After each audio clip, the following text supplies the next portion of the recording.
Hey, everybody, welcome to another edition of Ask the Doc. That's a new segment that we're going to have here on ClaibsOnline.com. I'm Mike Claiborne, and you see Dr. Rick Lehman. And first of all, Doc, we've been working on this for a while, and we finally have this thing up and running. And we're going to start it off with a bang because you have been a busy man. Not only are you one of the best surgeons in the country, I guess you'll have behind your name or in front of your name noted author now because the book is finally out. And I want to make sure everybody has a chance to take a good look at it. It's called How to Raise an Athlete, the Formula, and it's written by yourself and Cameron Lehman. So we're going to talk a lot about this in our maiden voyage of Ask the Doc. And we're also going to remind people that in the future, you can email us at askrick@claibsonline.com. And we'll be taking some questions each week, and we'll have a chance to talk a little bit about some of the things that are going on in your business. And this is something for not only the athletes, but the parents and the coaches and just people who want to know a little bit more about a lot of things that go on in the medical business these days. And we're going to have a lot of fun with it. So first of all, let's talk a little bit about the book. You've been working on this for a long time. And for me, it's been a real treat to kind of go through it and read it and see some of the stories. Some of the stories I knew, but to actually see it in print, how much fun was it for you as far as putting it together? Oh, it was amazing. I mean, first of all, we relived just so much history, Olympic history, NFL history, Major League Baseball history. So putting the book together was very, very historic. Kind of going through my career, I started back with JJK, Jackie Joyner Kersey, years and years ago, and have had a storied Olympic history, and then being the team doctor for 3 NHL teams. So a lot's happened, and you kind of relive all those memories. And we've actually been working on the book about 3 years. So it's amazing how long it takes to put together something like that. It's surprising. You think you're going to be done in 6-8 weeks, and the next thing you know, it's a year, it's 2 years. It's not 100% right. And so you redo it and finally end up with the final product, and we're finally done. All right, let's talk a little bit about this podcast and what's going to be happening. But before that, as I bring the book back up, I'm interested in the title, How to Raise an Athlete. Talk a little bit how you came up with that title and what does it actually mean? Well, so I think the biggest thing about RAISE and the acronym is trying to avoid injuries, limit expectations that are unrealistic, and go through the process of step by step, what are the right things and what are the wrong things. And in 35 years of this, I've seen things that have worked great, and I've seen things that have worked terrible. And what I tried to do is put together just a formula, kind of a manual to say, these are the things that work, these are the things that don't work, and this is what you have to do if you want to get the most out of your athlete, maintain sanity in your family, and make sure your kids don't hate you and the sport you're pushing. And that's something that in this day and age, there's a ton of information out there, and people go to the websites and they go online and they read this and they read that. And in a lot of cases, it may not be factual. So for you, how are you able to make sure you're getting the real facts out there compared to what people think or what they've heard? Because everybody thinks they're smarter than the next guy, especially when it comes to sports. Well, from my perspective, and it's the same. Basically, looking at the pandemic, I just go by the science. So as opposed to my thoughts, these are not my thoughts. This is in part my experience, but it's also research, people that have done a lot of research, child psychologists, sports psychologists, other sports doctors, and then experiences that I've had year after year. And again, seeing it done well, seeing it done poorly, and trying to condense all that into something that's readable. And I think the answer is always the same. You have to follow the science as opposed to somebody just pontificating this is how it should be done. So in my opinion, the science tells you the answer. And if you follow the science, you're going to come up with probably the most cogent, most responsible answers. And I think that was key. All right. Dr. Rick Lehman is with us. All right. Now, it can be found on Amazon. How's it selling so far? Are you surprised with the interest and the reaction that you're getting? It's been shocking. I mean, I didn't, so, but basically the book is all the proceeds are going to charity. 100% are going to charity. So when the book came out, I had low expectations because anytime you write something, you always feel like, I'm not a great author. I'm not Stephen King. Who's going to read this thing? And when it came out as #1 on Amazon, I was shocked. Well, it's been #1 on Amazon in orthopedics and a number of categories. I got a phone call from a coach from London 2 nights ago. It was the middle of the night because they're 6 hours ahead. But regardless, it's been amazing. And the number of books, I've had coaches order 100 books, a couple of clubs order over 100 books. So the sales of the books have been through the roof, and we're all of a sudden going to our second edition of publication. So the response has been unbelievable. And I think that the one thing that it tells me is I wish I had the book when I was raising my 3 kids, because I probably didn't do a very good job. Welcome to that club. I think we all wish we had a do-over in certain things, especially when it comes to raising your kids when they compete. Hey, obviously there's a lot of thought that went into the book. And I'm wondering for you, between your personal experience and your professional experience, there had to be a crossroad, because you just mentioned when it comes to raising kids and you had that personal experience, but now you've seen what it's like on the other side of the fence, because you're dealing with athletes, you're dealing with parents, you're dealing with coaches. Was there a crossroads subject that you were able to mesh the two together with? Well, there's no question, because as I'm going through it, and I'm seeing parents do things that I knew were problematic. And I could have told you that their son or daughter was going to quit their sport in the recent or near future based on just the way the interaction was going.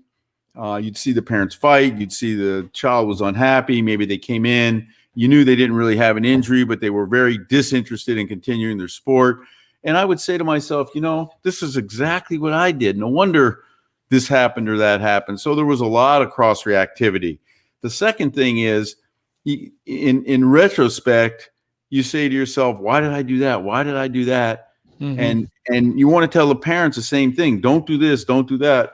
And I think the book is a way that they can get the information, they can read it, they can underline it, they can carry the book. I think if I talk to a parent and I give them the same information, it doesn't have the same impact. They can't read the words, they leave, they forget, and the next thing you know, they're back to their same habits. Athletes that you've come across that have helped shape your career, and the hands-on experience as well, the true life experiences are in the book. What was the biggest impact that your studies have had leading up to the book? Because, there's a lot of things that you've been able to do, but there's obviously that turnaround moment where either you felt like, yeah, this is something that I feel like I can grow, because you were already a doctor, but you took it to another level. So was there any one particular instance that you felt like you wanted to take that next step? Yeah, there were 2 things that happened. And one thing that happened was the gymnastics physician disaster. And that hit me hard. Personally, we referred patients, and the whole process just turned terrible and just went from terrible to worse. And that whole process to me was something that I said, you know what, I need to reach out. And in my book, I need to try to protect these kids. Doctors, priests, there's a lot of people that are held in high esteem. And you know what? They don't always deserve that high esteem. So that was one incident. The other incident was a very interesting incident. I had a parent come in. Their daughter was about 11 years old, and the dad came in and he said, my daughter's going to be on the United States Olympic gymnastics team. And the kid was an amazing athlete. There's no question about it. And they had mortgaged their house, and they were just full on trying to get this kid to the level they thought that this athlete was going to be able to attain. And I could see in the interaction between the parents that this child was not having it. Yes, she had a lot of talent. I'm sure the conversation at dinner 24/7 was her gymnastics, her ability to compete, her ability to make the junior Olympic team. And that's probably 24/7. And I could see visit after visit, this whole situation deteriorating.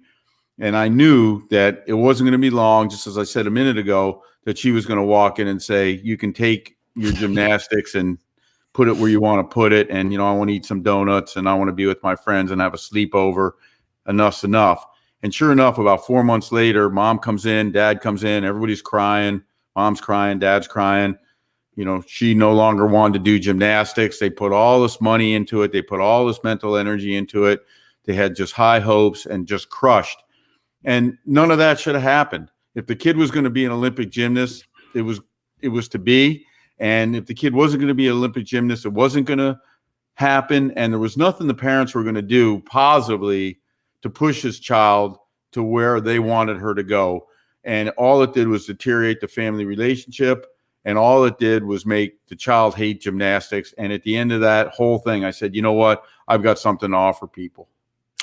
As I've read the book, and I would suggest it's a must read for anybody who's associated with competition at all levels. This isn't just for the pros. And whether it's a coach or a parent or a family member or others who contribute to the success and the failures of these athletes, what do you think the most important message might be in the book? I think the biggest message, there's two messages. One is, when you look at the overview, what you want to do as a parent is you want your child to walk away from that sport, high school, college, pros, saying this was a great experience, a great opportunity, and I fulfilled that opportunity.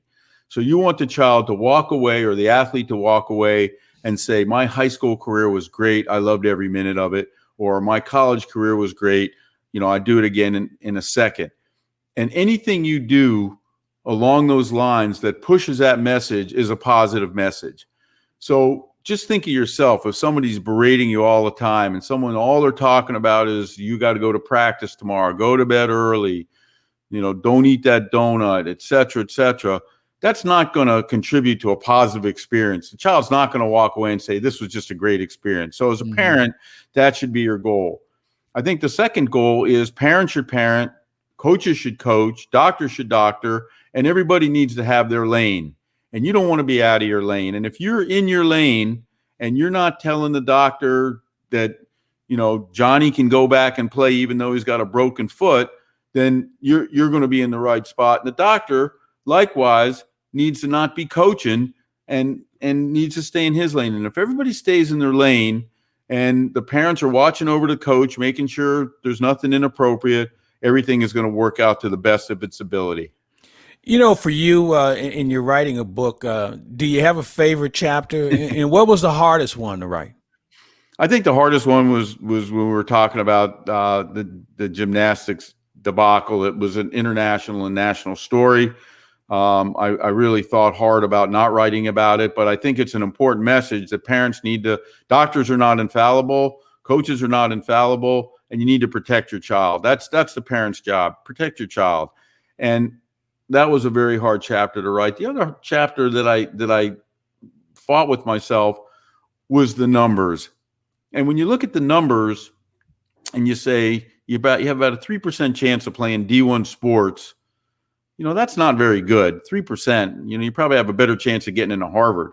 And based on that, I think parents need to say it's okay if you just play high school sport. You don't need to get a college scholarship. You don't need to go to the NBA or Major League Baseball. Albert Pujols doesn't live in your house, and Serena Williams doesn't live in your house. And your child's probably going to be a good athlete, and they're probably going to have a great high school career, and they're going to enjoy it, make friends, and have great learned lessons.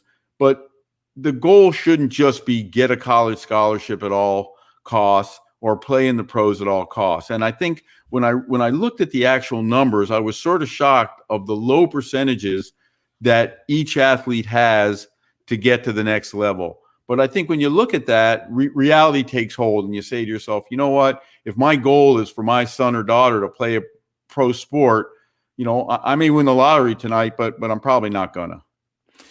One of the things about the book, as I go through it, I see two things. You're kind of laying the groundwork for the future generations as far as how sports is going to work. And what is your greatest concern about the next generation of athletes? Because we're pushing the limit physically in a lot of cases. Parents are more involved than they've ever been. there's so many more coaches out there, because not only are you playing for your high school team, you're playing for your AU team or your select team, and then you play another level beyond that before you even think about being a pro. So where are we headed with this? Well, first of all, I mean, it's a phenomenal question. First of all, what's the biggest problem? The biggest problem is just what you said. You have kids, maybe they play on 2 or 3 teams. They have a traveling team. They're taking 4 or 5 pitching lessons a month or 2 a week, whatever, and they're just overloaded. So then they have a shoulder or an elbow problem, and everybody's surprised. Well, you shouldn't be surprised if your kid is pitching on 2 teams and a traveling team and having pitching lessons, and he's 11 years old. I mean, you have to say to yourself, this is just too much. So I think the pressure is too much. And I think the media, in part, is to blame. So you see Patrick Mahomes signs a $500 million contract, and you say, well, maybe my son's Patrick Mahomes. Maybe he can sign a $500 million contract, which is, of course, ridiculous. It's not possible. But that's the sentiment, and we have to get past that sentiment. The second thing I see a demise of football, and I hate to say this, based on what's going to happen next. And what's going to happen next is we're going to come up with a test, and the test is going to tell you if you have elements of CTE, chronic traumatic encephalopathy, or brain disease, whatever you want to call it. And what we're going to find out almost assuredly is that high school kids develop CTE very early. So we're going to look at kids in the 10th, 11th grade who played, peewee football or played JV football at some level. And we're going to see that these kids have an incidence of 25, 30% of CTE, that they have mental deficiencies based on the CTE, and they're 15 years old. And when that happens, and you can already see it a little bit in some of the high school sports, parents are realizing, hey, there's this concussion issue, and maybe my child shouldn't play football. I think we're going to see a demise of high school football, which is going to lead to a little bit of a demise of college football. Now, granted, if you're a phenomenal athlete and you're going to end up at Ohio State as a linebacker, and that's your ticket and that's your gift, you should play football. But I think we need to make a change in the rules, or we need to do something, have a weight limit, take off the helmets, do something, because I don't see good things in the future for football when science develops the ability to follow CTE. And I think the same thing in organized sports. I think we need to back off. I think kids need to play multiple sports. We need to take the pressure off. Or what you're going to see is you're just going to see a diminishment in the kids that want to play. Kids are just not going to tolerate that because they don't have to. I saw something recently on TV about this young lady. She couldn't be more than 12 years old, and her dad had her on a treadmill, and she was running 17 miles an hour. Okay, think about that. And then they have the cutaway of the parents sitting on the couch getting her ready for the next Olympics. And they got on this treadmill, and I'm saying to myself, this may be as far as we need to go.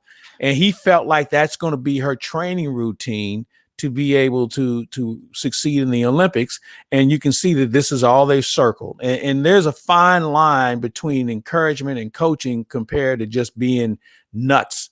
And I think that's what you're talking about as far as some of these elements, whether it's a coach or a parent, they got to pump the brakes here. Well, first of all, again, I'll reiterate, pro athletes, Olympic athletes are born. You can't teach someone to run like Usain Bolt. So putting your kid on the treadmill running 17 miles an hour, which is insane, and only one thing can happen. They're going to get hurt. That's just, you can take that to the bank. All right. One of the things you mentioned, you had a coach call you, and you're selling these books by the hundreds to different groups. I think this is would you think this book would be a great handbook for youth organizations, athletic departments, coaches, and groups that they can read it and have discussions about it? Because there's something for everyone in there, whether you're a family member or a coach or an athletic director, because you got to look over everybody. Do you see the book moving in that direction where it'll be something that I won't say be must read if you're going to be in a youth organization, but something that's going to be suggested reading, so you'll have a better understanding of what's going on? See, I think that would be great. It's small enough that you can carry it, you can underline, you can write in it. And I would think that would be a good standard manual, as opposed to a book like you read a book and at the end, there's a happy ending and it's just so great. This is really more of a manual. It's a how-to. It walks you through the appropriate steps, and it tells you what not to do. So I agree with you. I think in youth organizations and high schools, ADs, parent organizations, I think it's a book, you could pass around, or you could stick in your car, and you could read a little bit and read a little bit. And at the end of the day, I think it imparts a lot of information. It's not real fluffy. It's not real flowering, but it tells you everything you need to know to do this process correctly. There you see it, folks. The name of the book, How to Raise an Athlete, the Formula, written by Dr. Rick Lehman and Cameron Lehman. And you can find it on Amazon. That's probably the best place at this point. It's probably the most convenient way, would you say? Yeah, because they're just going to deliver it, and it's the easiest way to get it. You can get it at your local bookstore if you request it. Like I said, it's been selling crazy. And so I think the easiest thing to do is buy it on Amazon. If you want to buy it bulk, you can reach us at the U.S. Center for Sports Medicine, and we'll give you a bulk rate.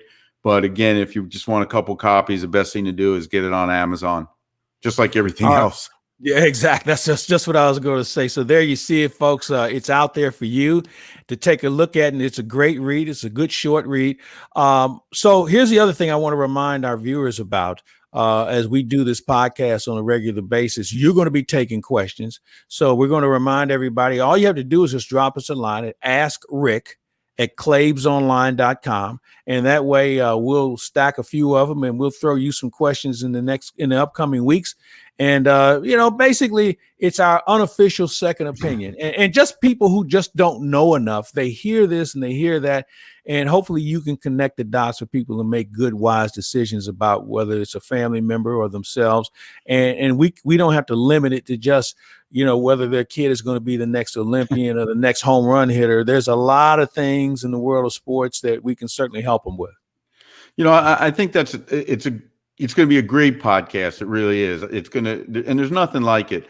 So, if you're interested in, is my child taking Adderall or getting it illegally or taking steroids, or is their workout regimen reasonable, or diet questions? I mean, there's just so much to be known. And when you read on the internet, you hit it on the head in the beginning. You don't know what's real and what's fake. I've been doing this 35 years. We put together diets for world-class athletes, Olympic athletes, like I said, 3 National Hockey League teams.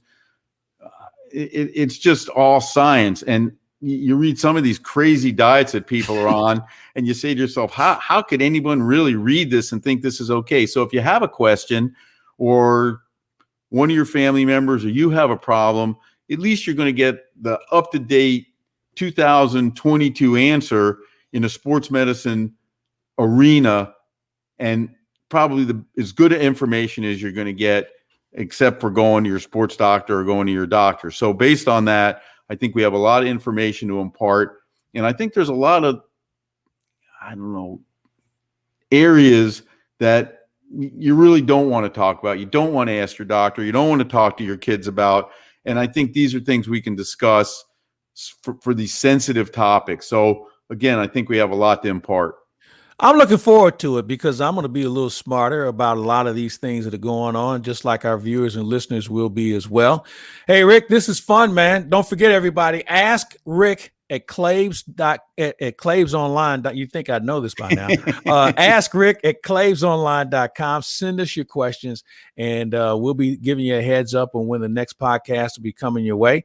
We're going to have some good guests as well. So we want to make sure that people tune in for that as well. Between knowing people for 35 years in your business, Doc, I know you know people, and I know people as well, that we're going to get involved and let them tell their stories, and maybe we'll throw a few questions to them as well. So I'm looking forward to us having a whole lot of fun. I think it's going to be great. Thank you. For Dr. Rick Lehman, I'm Mike Claiborne. We thank you for tuning in. And this has been another edition, or our maiden edition of Ask Rick, or Dr. Rick. And we're going to have some fun with this. And we look forward to talking to you again right here on claibsonline.com.